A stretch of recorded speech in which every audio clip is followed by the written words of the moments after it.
Indétectable. Indétectable, pardon. J'ai fait un livre sur la Victrand. Oui, oui, voilà.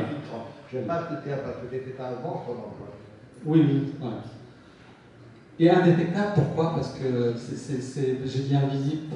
Non, indétectable, c'était l'histoire de Madi, qui est un Malien qui n'avait pas de papier depuis longtemps, depuis 10 ans, qui était reconduit à la frontière, enfin, qui a été reconduit à Orly, qui était rembarqué vers le Mali. Donc là, c'était en 2014.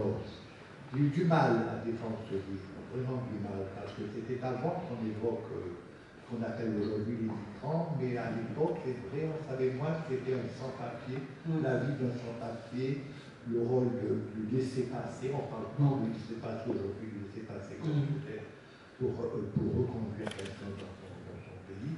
J'ai eu du mal à. Bon, je ne regrette pas, je suis content d'avoir écrit ce livre. Oui, c'est un très très beau texte. Et vous l'avez évoqué, il y a le partage aussi, l'amour du cinéma, parce que vous parlez de votre sœur, mais voilà, et dès que l'un voit un film, d'ailleurs l'autre essaie de le voir en même temps pour après, oui, à distance, en discuter. Ça, c'est très très émouvant. Non, parce que le cinéma, c'était primordial. Moi, le cinéma presque a été plus important que la littérature. Ah oui. Oui, parce qu'on vivait dans un petit village. Il dit ça après avoir écrit 30 romans, etc. Ah, mais il y a eu.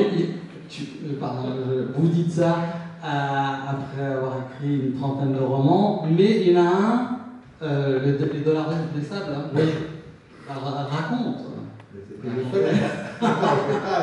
C'était la promotion rétrospective. Bon, bah. C'est exactement ce qui se passe, parce que j'ai écrit un livre qui s'appelle Les dollars des sables, qui a été porté au cinéma à un moment donné. Donc vous imaginez. Avec Géraldine Chaplin. Ce livre, fille de Charlie Chaplin, de Charlot, qu'on allait voir au cinéma. Donc toute une histoire magnifique. Et c'est vrai qu'en Algérie, le cinéma, c'était capital. C'était pendant la guerre d'Algérie, donc aller au cinéma, c'était un événement. Aller au cinéma, c'était la récompense suprême. Aller le dimanche à la séance de 14h, et pour les films interdits au moins de 16 ans, c'est la séance de 17h, mais on y allait quand même, je me débrouillais pour aller voir. C'est pour ça quand même que j'avais un esprit un peu particulier, j'étais un peu précoce. Et là, c'est resté chez ma sœur. Ouais. Elle fait même des animations pour l'AVF, l'Association des villes de France, et pour les personnes qui viennent d'autres villes, et elles commentent ensemble pour elles le film vu dans la semaine. C'est une sorte de cinéphile. Mais j'ai honte dans mon livre que film. Oui, oui. Le film de Saint-Mendes, Empire of Light, je ne sais pas si je l'avais vu. Ah oui, je l'adore. Oui, j'adore ce film. Prenez le micro. Ça reste pas une conversation entre vous. Il avait écrit aussi ce film American Beauty, extraordinaire, avec Kevin Spacey, et que je défends d'ailleurs dans mon livre. Moi, je m'en vais. Aussi, parce que Je le laisse. Je peux vous raconter une anecdote. Non, j'ai adoré quelque chose sur Kevin Spacey, qui est le grand acteur, qui a fait un Autocar, et donc il y a eu des ennuis contre la justice, avec la justice pour des attouchements, etc. Présumés. Mais cet homme, ça m'a bouleversé après avoir été interdit, banni des studios. Il est allé en été à Rome, en plein été, en plein mois d'août, faire une lecture de poèmes d'un jeune poète italien devant une fontaine et une place de Rome. Un petit spectacle comme ça, parce qu'il avait besoin d'être fidèle à son métier d'acteur, à son goût de littérature et de choses. Voilà, ça n'avait aucun rapport avec ce que tu J'entends bien. Vous voulez faire la promo de votre livre? Non, là, je reviens pour mon livre. Voilà. Non, alors revenons à Isabelle, dont on n'a pas dit le prénom. Jusqu'ici, pardon, c'est de ma faute. Isabelle. Qu'est-ce qu'elle a pensé de ce que vous avez écrit pour elle, pratiquement? C'est très. J'appréhendais beaucoup. Vous savez, je lui avais dit une phrase en disant que j'étais en train d'écrire un livre sur elle, et le moment où elle l'a lu, elle me l'a dit.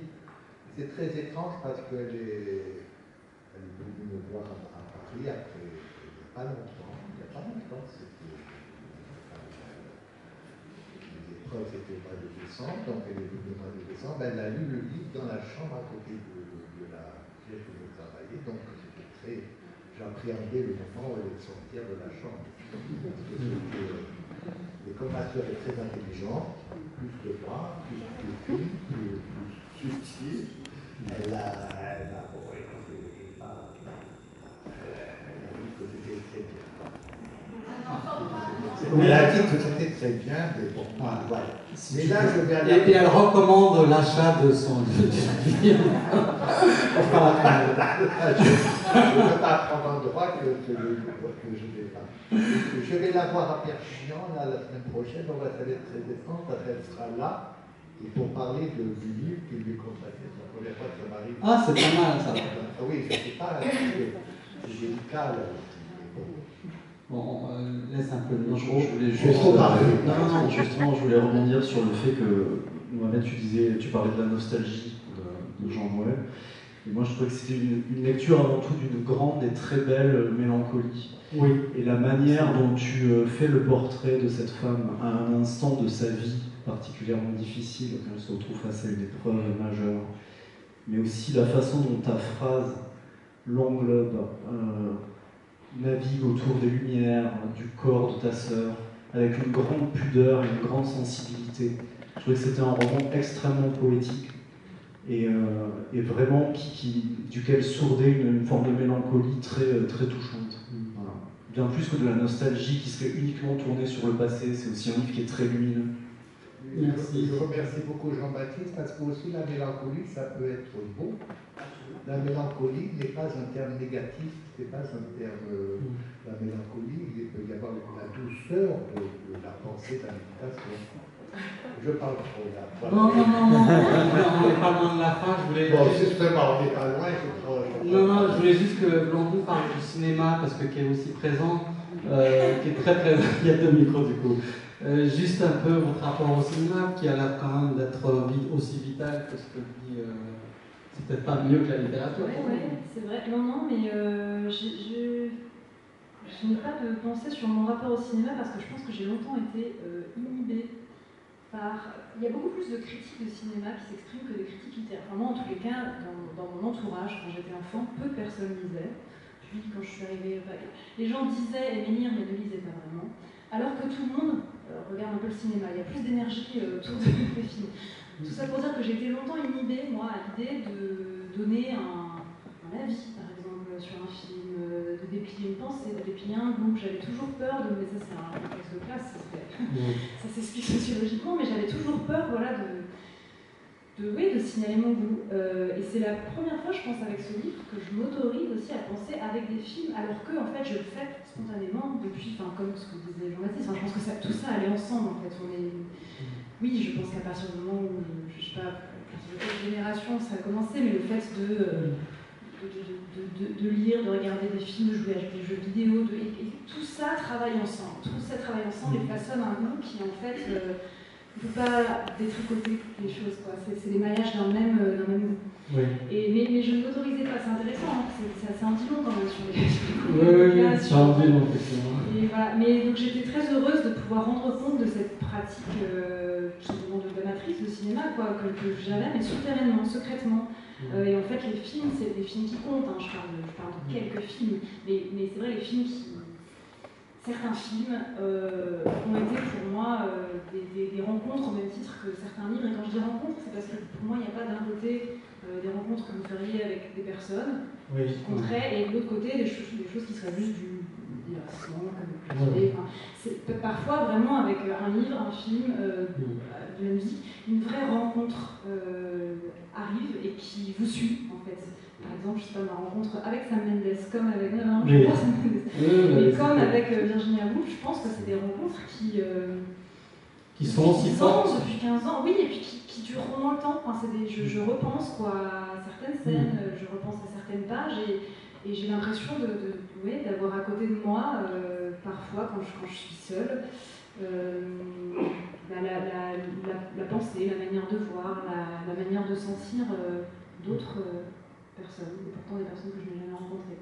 Et je trouve que c'est important de le rappeler. Parce qu'en fait, on m'a beaucoup demandé, comme mon livre, il y a références. On m'a beaucoup demandé, tiens, pourquoi autant de références? Pour moi, c'est pas des références, c'est pas une copie scolaire où je... Ce sont des rencontres. Voilà, c'est pas des citations, c'est tout simplement que c'est comme ça que la pensée, même que la vie passe en moi. C'est de même que des amis me racontent des choses, des réalisateurs, les réalisatrices, des auteurs-autrices me racontent des choses, mais à la même intensité. D'accord. Voilà. Très bien. Gardez le micro, parce que je vais terminer ma dernière question, qui est la même pour tous les trois. C'est le thème de ce festival des écrivains du Sud, qui est, je vous le rappelle, l'écrivain, l'éditeur, le lecteur. Vous avez parlé de rencontres. C'est très mystérieux pour beaucoup, je pense que pour la plupart d'entre nous, ce qui se passe derrière un roman, un récit, et même un essai d'ailleurs, cette rencontre entre l'écrivain et l'éditeur. Vous pouvez ouvrez le bal, raconter cette rencontre, parce que en plus vous avez suivi votre éditrice quand elle a changé de maison d'édition. Vous pouvez me dire un peu de ce rapport-là, de cette rencontre-là, et la citer même. Oui, avec plaisir, parce que pour le coup, le mot rencontre n'est pas usurpé de mon éditrice, elle s'appelle Stéphanie Pollack. Et elle me suit, enfin je la suis, enfin on se suit, on se tourne autour. Parce qu'elle écrit aussi. Oui, elle est romancière aussi. C'est une éditrice, mais qui écrit également. Depuis mon premier livre, donc vraiment tout ce que j'ai découvert même de ce milieu-là, je l'ai découvert par elle et avec l'amitié qu'on a nouée très vite, on est très complices, on est amis, vraiment. Et je dirais que ce qui se joue, à la fois dans la vie et dans l'écriture, c'est que c'est quelqu'un qui m'encourage à aller visiter toutes les zones qui me font peur, tout ce qui me semble menaçant, impossible, interdit, tabou. À chaque fois que je m'arrête devant une ligne, c'est elle qui me pose la question que parfois même des proches, en fait, je pense, n'oseraient pas me poser, n'oseraient pas me dire tiens, mais pourquoi, j'en sais rien, pourquoi tu vas transposer dans le récit en disant. Bon, j'ai pas d'exemple ici, mais. Elle me pose, je sais qu'elle me pose, enfin, si j'en ai en fait, mais je ne peux pas, c'est trop pudique. Enfin, c'est trop impudique, enfin, mais c'est la personne qui me pose la question, qui me fait faire le pas de plus, qui me fait prendre un risque. Et elle est infiniment précieuse pour ça. Et vraiment, encore une fois, je ne distingue pas la vie courante de ce qui se passerait dans l'écriture. Elle est infiniment précieuse pour les deux, c'est une rencontre. Merci, c'est un très bel hommage à Stéphanie Pollack, donc, qui est éditrice chez Stock, maintenant directrice littéraire, je crois. Et Jean-Baptiste. J'ai rencontré mon éditeur Jean-Marie Laclaftine quand j'avais 27 ans, après avoir envoyé le manuscrit de mon premier roman aux éditions Gallimard. Une éducation libertine. Une éducation libertine, oui. Et ça fait déjà donc 17 ans. Le temps file, hein. Bon, je croyais que tu avais 25 ans. Non, loin de là. J'en ai 43 aujourd'hui. Un gamin encore. Et c'est une relation très particulière, la relation d'un auteur et de son éditeur. Jean-Marie, tu le connais, c'est un taiseux sentimental. Et romancier. Et romancier aussi. Je crois que c'est quelqu'un qui a toujours été très respectueux à la fois de l'espace nécessaire à l'écriture et aussi de la sensibilité de chacun de ses auteurs. Et par exemple, pour ce livre-là en particulier, j'avais quand même une inquiétude de savoir s'il pouvait trouver sa place dans la prestigieuse collection d'Orange. Il aurait pu être dans la série. Il n'existe pas de série sur l'horreur, mais ça peut être une série noire, je ne sais rien, mais ça peut être un polar. C'est vrai, c'est vrai. Et pourtant, c'était important pour moi, avec tout le respect que j'ai pour le genre. Oui, que ce soit hors genre, que ça reste. Oui, tout à fait, tout à fait. Et donc, je lui avais fait part de mes inquiétudes en me disant est-ce que tu penses que ce texte-là il peut avoir sa place chez Gallimard? Il m'avait répondu mais tu sais, avant toute chose, avant d'être un livre de genre, avant de voir tout ce que tu vois, ça sera un livre de délamour. Et je pense que j'avais besoin d'entendre ça aussi. Il me montrait qu'il me faisait suffisamment confiance et que peu importe finalement le genre que l'on explore par la littérature, on écrit toujours depuis sa sensibilité, et que c'est ça qui prévaut à la fin. Et qu'est-ce que, quasiment au quotidien, parce qu'un éditeur, ça n'agit pas qu'au moment où on rend un manuscrit, un déjeuner, ça peut donner un élan, ça peut recadrer une ambition, etc. Mais surtout l'élan, l'impulsion, la confiance qu'a évoqué Blandine. Qu'est-ce qui vous apporte? Qu'est-ce qui t'apporte? Je doute énormément, moi, quand j'écris. J'ai très souvent des formes d'impasse, parce que j'en viens à douter du projet ou de ma capacité à le mener à bien. Donc c'est souvent quelqu'un sur qui je peux me reposer, parce que bien évidemment il a un regard extérieur, et puis Jean-Marie n'a pas forcément la même culture non plus que moi, je parle en termes de littérature ou de film de genre, et c'était important d'avoir la vie et la sensibilité de quelqu'un qui justement n'avait pas ce même... Quel premier lecteur? Et c'est le premier lecteur. Bon, c'est un peu une boussole aussi, un éditeur. C'est quelqu'un qui est capable de vous dire oui, tu es dans la bonne direction. Oui. Et simplement d'entendre ça, souvent ça donne l'élan nécessaire pour continuer. Merci beaucoup. C'est important, je pense, pour savoir ce lien entre, qui est souvent un lien d'amitié d'ailleurs, parce que c'est difficile de fonctionner autrement. Et Jean-Noël? Oui, parce que c'est un peu compliqué, parce que par exemple chez Gallimard, depuis 35 ans chez Gallimard, là je suis beaucoup plus âgé que toi. Non, à peine. C'est si, et les directeurs changent. Oui. J'ai pas eu le même directeur littéraire. Au départ, c'était Teresa Credisi, qui est partie de Gallimard. Après, ça a été Thomas Simonier, qui est parti de Gallimard. Mais qui est resté dans le groupe, il est directeur de Minuit. Il est parti il t'a quitté. Il est parti des directeurs. Et donc, quand même, chaque livre, moi, je ne préviens pas. Je ne dis rien sur les livres, on ne pose pas de questions. Donc, c'est vrai que je ne peux pas téléphoner en disant est-ce que je suis dans la bonne direction ou pas. Et donc, c'est vrai, ça fait une grande solitude. Pendant tout le temps que j'écris un livre, je ne dis rien, on ne me demande rien. Et moi, j'avance au fond dans le vide. Et je ne remets le texte que lorsque j'estime qu'il est achevé. Au dernier moment. Donc c'est là une sorte j'attends le jugement. Et puis il y a la première conversation avec l'éditeur qui fait des remarques qui sont, parfois même il y avait à la longue avec Thomas Simonet, il y avait comme un jeu entre nous, c'est-à-dire vous savez bien, je disais je sais très bien le passage que vous allez me demander de ça. J'ai déjà repéré, je sais très bien que ça va être. Et la dernière fois, je ne sais pas pour mon avant-dernier livre, avant qu'il s'en aille, il m'avait dit, là je vois que vous avez trop coupé presque. Ah oui, parce que il avait repéré le moment où j'avais trop coupé. Moi je coupe énormément. Non, regardez ces livres. Je pense mon temps à couper. Oui, les livres sont très courts, ça ne fait pas le record des livres courts. Et la Bretagne qui est 82 pages, là ça fait 124, c'est mon guérépé à moi. Ça débrouille bien en provenance. Je suis étonné, j'ai dit ça est-ce que ça va faire plus de 110 pages. Mais non, c'est vrai que je ne suis pas chouchouté. Je ne suis pas chouchouté. T'aurais envie? C'est trop tard. Non, c'est vrai, c'est trop tard. J'ai pris l'habitude de ne pas être chouchouté, j'ai donné l'habitude aux autres femmes de chouchouter, donc c'est trop tard. Mais je fais un appel au chouchoutage. On leur dira. Parce que ça me ferait.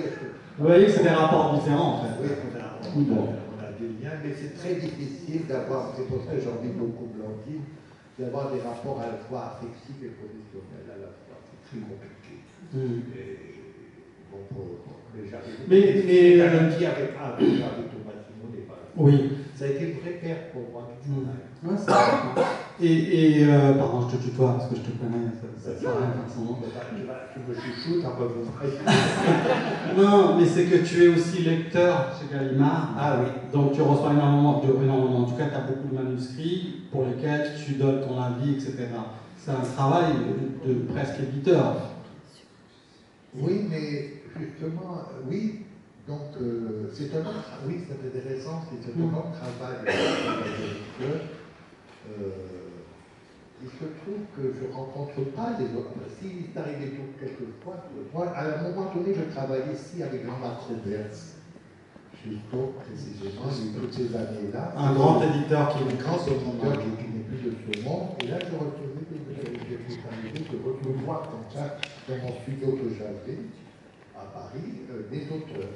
Et puis, donc, moi j'ai aimé ça, parler avec des auteurs, parce que je crois que on peut prendre les choses avec humour, dire les choses avec humour et s'entendre extrêmement bien. Mais c'est vrai qu'il y a comme... c'est très difficile, à mon avis, de mêler l'affectif et le travail. Ça m'a paru très compliqué toujours. Et donc il y a cette espèce de frontière imperceptible que j'ai toujours vécu aussi à ne pas dépasser. Mais alors que l'anglais c'est formidable parce que précisément il n'y a pas de frontière. Allez-y, Blandine, je vous laisse. Parce que je sais que vous arrivez à faire court, contrairement à... Ouais. Non, mais c'est juste que je pense qu'on décide, je sais pas ce dont on décide. Moi, je ne savais absolument pas comment c'était censé fonctionner. En fait, moi, juste, il y a eu une rencontre, technique, littéraire, ce que vous voulez. Et après, je me suis rendu compte que tout le monde ne fonctionnait pas comme ça. En effet, c'était peut-être bien de laisser, au contraire, de respecter une certaine distance. Et c'était foutu. On s'était rencontrés, c'était foutu. On ne peut pas, on ne décide pas. D'accord, merci infiniment. Donc, je rappelle les titres des livres et que les auteurs vont dédicacer au chapiteau. Donc, Guerre et paix de Jean-Noël Pancrazy.